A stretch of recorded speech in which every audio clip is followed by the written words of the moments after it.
Hello, my name is Sarah Pearce and I am currently based in Bournemouth in the beautiful North Devon. I'm currently working as an English as a foreign language teacher online to children of all different ages. I gained my PGCE in 2005 and shortly after gained my qualified teacher status, and I have over 10 years of teaching experience. I started my teaching career as a design and technology secondary school teacher, which I really enjoyed and used lots of different skills for. I then moved overseas and taught in a secondary and primary British Forces school, teaching primarily Key Stage 2 in the primary school and design and technology and art in the secondary school. I then moved back to the UK and worked as a cover supervisor, a job which required me to use all my flexibility, creativity and adaptability to make fun and engaging lessons. Anyway, it's enough about me. We've got a lesson to teach, so I'd like you to come with me, please. I've brought you to the beach today so that we can learn about some of the really interesting things that we can find on our British beaches.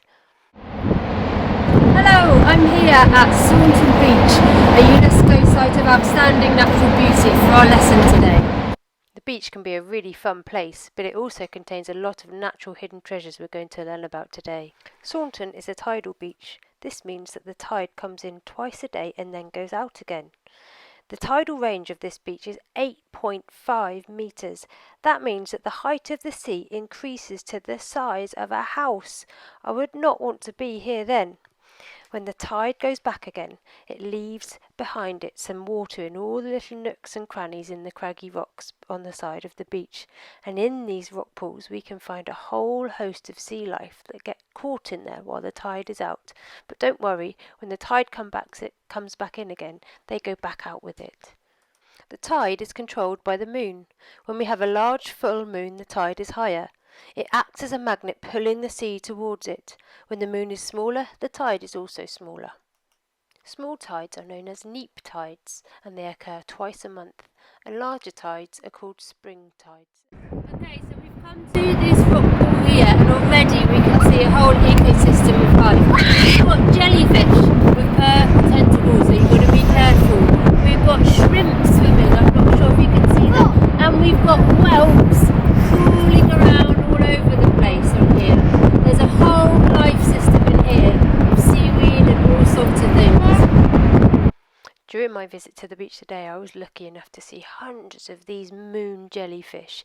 You can tell which ones they are because they've got 4 purple horseshoe shapes inside them.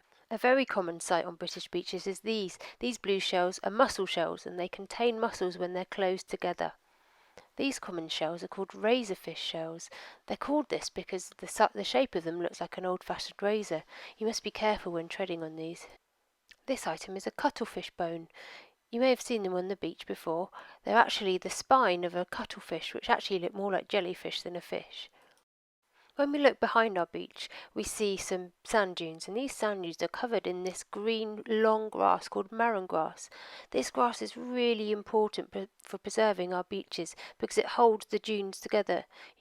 You can see when the grass isn't there that the wind comes along and blows away all that top layer of sand, which is a home to many important creatures. So we're coming to the end now. Hopefully you've learnt a little bit more about the British coast and the things that you can find on there. Hopefully now you'll be able to know a little bit more about tides. You'll be able to identify jellyfish, razorfish, cuttlefish and marron grass. It's important we look after the beach for the habitat of these creatures. So next time you're there, make sure you take home all your rubbish and try to recycle as much as possible. Thanks for listening. Bye bye.